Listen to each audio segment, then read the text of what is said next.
I'm Bob Andelman, and this is a Mr. Media interview. You can see, hear, and read more than 1,000 of my previous celebrity interviews at mrmedia.com. That's mrmedia.com.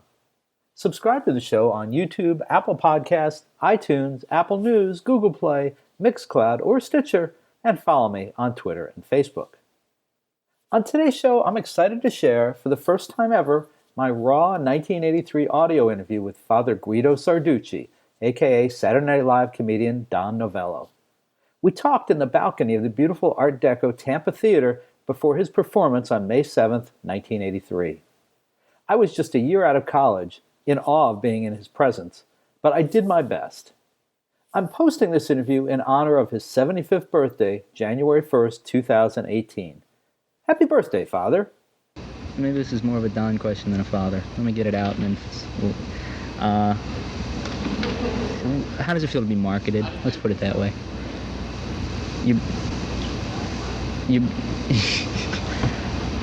You're being marketed as a character, right? Father Guido Sarducci is being marketed. Yeah.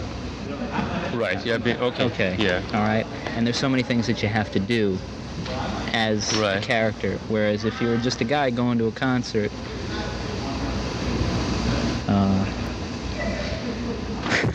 let's skip that, Don. Okay. I don't know exactly. I'm not sure exactly what you mean. All right. I mean, I don't see doing a character what difference that makes.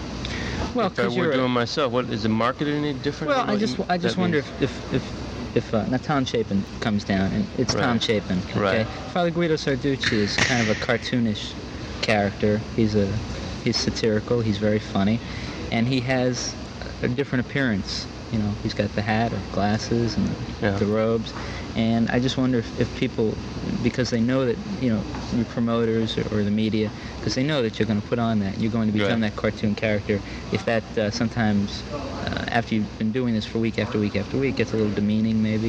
You have to be shuttled around, and everybody expects you to be funny, and everybody expects you to be able to do this, that, and the other thing. I don't think so. I'm not following it. I don't think. All right, Sorry, well, but I don't know what the differences of doing a character, how this would affect it if I were doing myself. How, from what you say you saw or something, how it would be any different. You know what I mean? Okay. So I don't. So I do feel like it's a real person. I don't follow the equation. I don't think. I'm sorry. All right. No, that's all right. We can agree. Tell me this. Let's talk, Father Sarducci. What is your current status as far as the Vatican goes, as far as the newspaper goes, as far as your professional status? Why don't we just do this Don Novello then, and then we'll do Sarducci, but, you know, or one or the other. You know, I mean, whatever. I thought we were doing Sarducci, then you started asking me stuff. I don't care. If we want to just do Sarducci, that'd be cool too. Or if you want to ask me other stuff. Well, because I didn't know coming in. Sure, I know. See, now with the TV, you know, you're going to have the thing on. You're going to have the outfit on. Right. And because this is written, it's a little different. Oh yeah. I kind of had questions that go both ways. I see. Let's. That's what I see. What I like to do is like Sarducci is a real person. I think somehow it makes it more real. Mm-hmm. Instead of where a lot of people do a lot of characters, you know, or even like, you know, that guy that does the unknown comedian, right? With the bag on his head. Mm-hmm. Yeah, and then he would bill himself as whatever his name was, Marty Lang. What's his name? Murray. Yeah, right. As the unknown comedian, which, you know what I mean. Mm-hmm. And I never wanted to be Don Novello. Here's Don Novello as Father Guido Sarducci. You know what I mean? Even though you know it's not a real priest, something just makes it more real or something. And I've never been afraid of not, you know, having my name not mentioned or anything like that. Okay. Yeah, I preferred it. All right. I'm understanding. Uh-huh. What was the reason that you decided to become a real public character? Why did I do that character? Right. Well, no. Why, Father Sarducci? All right. Why did you decide to go public? There's plenty of priests around. Okay. Why did you decide to become Father Sarducci on Saturday Night Live? Father Sarducci was on Fridays. What? I'm a gossip columnist for the Vatican newspaper. Right? Right. So this is when, you know, I've been on TV in Italy, and so, you know, they asked me to be on the television. It goes with, you know, media, right?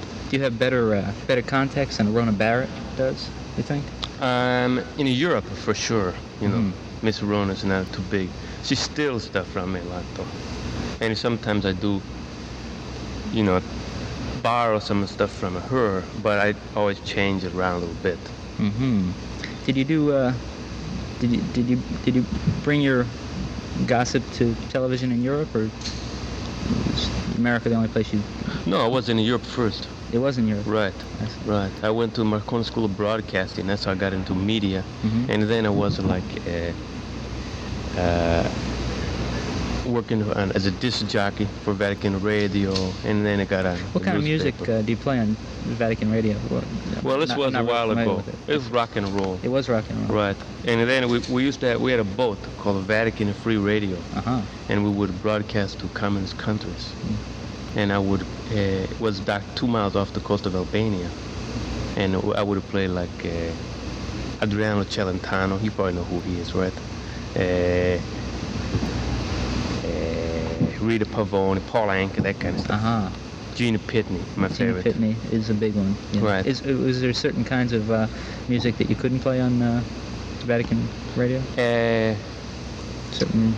Motown, I think you could not play some Motown songs. You And like play- no heavy breathing. No heavy breathing, right? So Right. Barry White was never. No, Barry White, if he had like recorded in Albanian, we would have played it, but not in English. Are you still functioning as the gossip columnist for the? Yes. Uh-huh. So despite, weren't you arrested some time ago? No, it was just a misunderstanding. That's I all that see. was. Was that a Wasn't really credential arrest. problem? No, it was problems with the Swiss Guard. Oh, I see. It was Swiss Guard problems.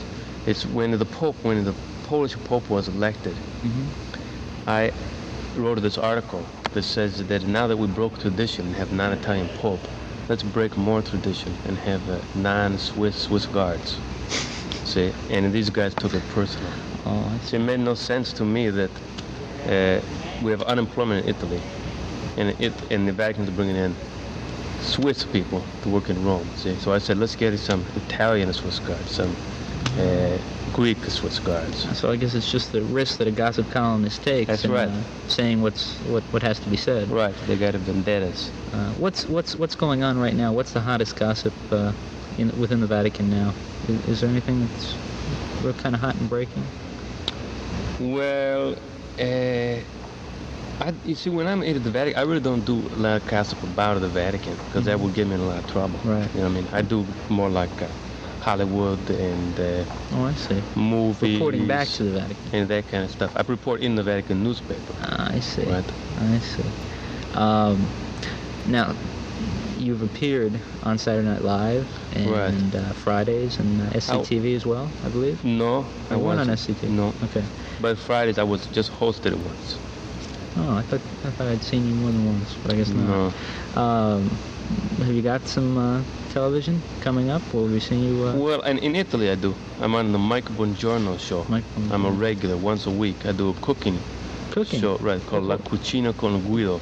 Oh. Means that cooking. Guido's the kitchen. Who's in the, who's in the kitchen with Dinah? Dinah, It's who's in the kitchen with Guido, I see. playing on the old mandolin. And I cook like a 15-minute cook show. And I don't know how to cook very good, Right. but I like I make eggs and sandwiches and that kind of stuff. You bring celebrities on, or is it just you? Just me usually, I see. right? Showing how to do it. How would you make eggs? Well, my Is there a problem special- is it's 15 minutes. Uh-huh. So if I'm showing how to do soft-boiled eggs, Mhm. what I do is I start with very cold water for boiling the water, and I make the toast like one piece at a time, and then I have to stretch it out. Oh, yeah, 15 minutes is a lot of time to fill. Right. Right. And especially like for sandwiches, if it was like complicated, like gnocchi or something, it would be easy, but I don't know how to make stuff like that. Have you had any contact with other any religious figures that are well known in this country? Jerry Falwell or Ernest Angley, have they made any contact with you to No. get their ideas back to the Vatican newspaper? No, Billy, what's his name? Very important. What's his name? Nixon's old buddy. Oh yeah, Billy. Hey, you got me. Can't remember his name. Billy. famous, huh? When neither of us can remember it. He must be on the downhill, man. Billy Graham. Billy Graham, Billy right, Graham. from the Cracker family. Right. He was in Italy. I saw he bought 40 pairs of shoes. Can you believe it? That says something about the man, I think. I'll tell you. And there was like $200 pairs of shoes. He bought 40 pairs. But he didn't bother calling me, but I really did not expect it. Yeah. Well, I guess if you're gonna buy 40 pairs, you're just gonna run through them real quick anyway. And I guess, I don't know. is there any singular advice that you have for people who are single? I mean, what would you recommend to people who are single? Should they stay single? Should they get married? It settle depends, down? you know. It just really depends how old they are and what the background is, and you know what I mean. This is single life. What do you think? What's it? Tell me this. The magazine itself. What's the gist of the? Is it like people want to get married? No, they don't want it's to people. stay single, or I they think like it's people who are single and trying to show them how to enjoy being single if they want to stay single, and right. It's kind of like a city magazine. It's like New York Magazine, only it's geared to people who are single. And what to do, where to go, what to do, wear. exactly. Right. Well, exactly. Priests are the ultimate singles because you know it's more permanent. Like you know, the Solitaire is the only game in town. You know that song? That's my theme song. Not my big theme song, but one of my theme songs. Right. And priests, you know, are single. Now you sometimes hint at a more liberal attitude than the church actually puts out. Right. Is that a fair? Right, I think so. You seem to favor. The official line, right? Yeah, the official line is not exactly something you seem to follow real close in your lectures. Right. Right. Do you do you think that the church is a good place for single people to meet? Is it a good environment for? Well, you know, actually, yes, it is. A lot of people meet at the church. What kind of people things? meet any place, you know, any group where you can get with people. So, I mean, single people meet each other at church gatherings and that kind of stuff. Yeah, it's not my idea of a great time, you know, to go to bingo or to go to some meeting. But where would you go for a good time? I would go, I think, Monte Carlo. Monte Carlo. Right. A little gambling. Right. They could have the bingo, you know what I mean? I'm more for craps. Yeah. Right. Trying to meet at the crap table. Anyway. You have talked about the saints of Quaaludes and marijuana. Is there a patron saint of herpes and venereal diseases? Well, let's just say. Well, I bet there is. You know what I mean? There is probably a patron saint of diseases from the waist down.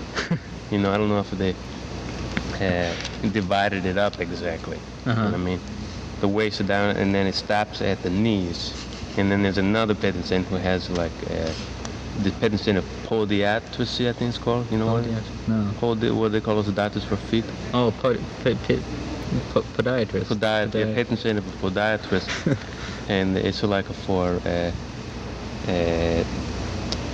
athletes' feet, that kind of stuff, you know, ingrown toenails. So there's probably one from the waist to the knees, and right, from the knees down. And from the knees down, and the knees. You would think there wouldn't be so many things from the knees down, but there are. You know what I mean? Yeah, it's. I guess if you stop to think about it. And the patron saint of I forget what you call a doctor. I can't think in English what it is. Oh, it's difficult for me too today. Right. What is it? God damn, this is language, huh? I tell you, God damn it. I wish too many words, huh? I'll be dead. There's too many of them. Yeah, it's just. I think it's the weather. It makes our tongues too thick. You see? Is this your first time here, Tampa? Yes, as far as I know. I guess that rules out any possibilities of any children, as far as you know. That's off to it. Sorry. Is there one particular thing that as a priest you don't understand? Well, I could. About? You know, you asked me about single. Maybe I want to talk about that because it's magazine. You know, there's no women a priest. You know what I mean? And the reason like no woman a priest is because they don't want. Because someday they're going to let a priest get married. I think it's inevitable. See, and the reason they don't want a woman priest is because someday, if they allow priests to get married and they're women priests, they have to allow women priests to get married too. And we don't want no husband of the priest, sponging off the church. What happens if the women and priests start marrying the men priests? Is that I think conflict of interest. kind of like... Never works, 2 careers in the same family. I don't think it would work out. What is... And the table or either or? Either or. Are there... Sorry. No, it's all right. Are there particular sins you think that are more important for single people to worry about than for married people?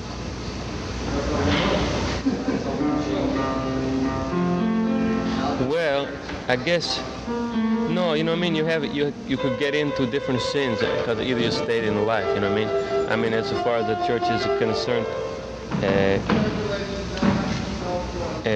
like for instance, if you're not married, right, and you have sex, this is a sin, right? If you're married, it's not a sin, Right. to have sex with your wife, or your husband. But then if you're unfaithful, then it's a sin. Is it a greater sin to have sex if you're single than if you have sex with someone that you're not married to if you are married? Did that come out right? Well, I don't think it is, personally, no. I know what you mean. Yeah. You mean it's a greater sin if you're married to have sex with somebody else? Right. Right. No, that's like breaking a promise. I think it's much more serious than... I don't see it as a sin at all to have it either way, to tell you the truth, but, I'm not in the hierarchy. Right. And there's no chance of me getting there, so it doesn't really matter what I think. Do you follow the church's line on birth control, or do you have... No, I don't. You know what I was thinking? About birth control for dogs and cats, for pets. I wrote an article on it, too. That, see, it's okay the way... It's not a sin, as far as I know, for Catholics to have their dogs neutered, spayed.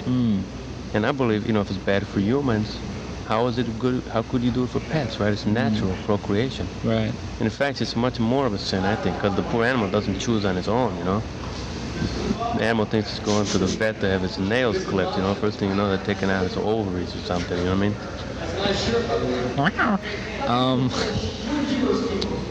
As a priest, but still as a man, the temptation to avoid and not be lured into sex, appearing around the country as you do, talking to young people, I'm sure you must have a lot of female followers who'd kind of like to see you straight from the cloth. Is there something that you do personally to avoid that kind of temptation? Well, I'll tell you what. You have to worry about. Well,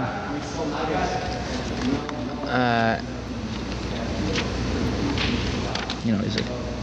You don't have to even be around people to be tempted. You know what I mean? So you could, monks say sure have problems and they're all alone up in the mountains, you know what I mean? Right. So, but there could be more temptations for sure. It makes it tougher. But I think it's the whole question, like a celibacy, is kind of selfish. You know what I mean? I think for monks it's fine because it's like their personal thing with God. But for like people who work in public, like a parish priest, I think it's an extra burden that keeps them from doing good.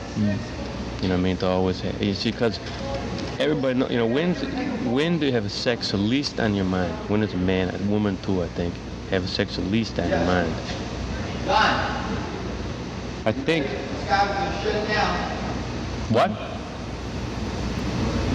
Did you want to check out the mic for you, or you? Yes. It's all right. Oh no. Yeah, I did want to check it out. And we have tapes in that. I think I gotta go. What I'm saying is, when I think people have sex at least on their mind right after they've had sex, right? Right. So if you don't have any at all, or when you have it most on your mind is when you haven't had it for a long time. So priests who don't participate have this on their minds all the time. See what I mean? I think it's an extra burden. It's not necessary. Do you think that would also help them deal with people that they have to help out spiritually? Sure, they would understand more. Understand? Right. Is would you advise a cold shower or a prayer to someone who's faced with that? Well, when I hear like confessions from nuns, what I always give them the same penance: 3 Our Fathers, 3 Hail Mary, and do 20 push-ups. So you have to get rid of that, sexual energy somehow. Right. Do you still have time, being on the road as you are, spreading information and the word of the church as well? Do you have time for hearing confessions? around the country? Just no, not around the country. Just in Italy sometimes Just I in have Italy. to do it. Right. So you've never... I'm not like a parish priest, Right. at the pastoral side. Mm-hmm. I'm in the media, What... like a Bishop Sheen. Bishop Sheen. What will you be heading towards after your tour of the United States is over? Will you be back? I go back to work? Italy, to Mike Bongiorno's show, back to my column. Very good. Will we hear from you again soon? After this? I have no idea, you know what I mean? You never know, who knows? Very good.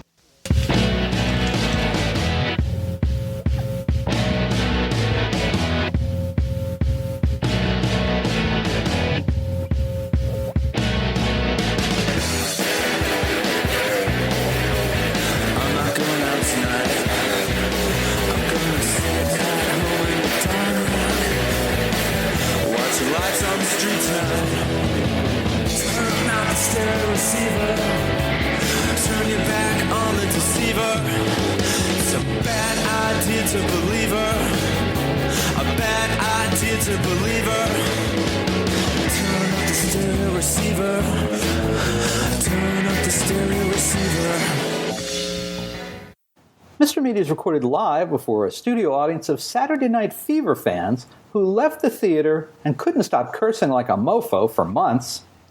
Or maybe that was just me? In the new media capital of the world, St. Petersburg, Florida.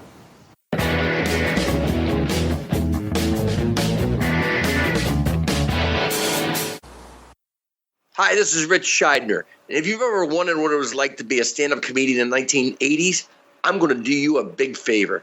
Instead of billions of dollars for a time machine, you can just spend $24.95 and buy my new book, Kicking Through the Ashes, My Life as a Stand-Up in the 1980s Comedy Boom.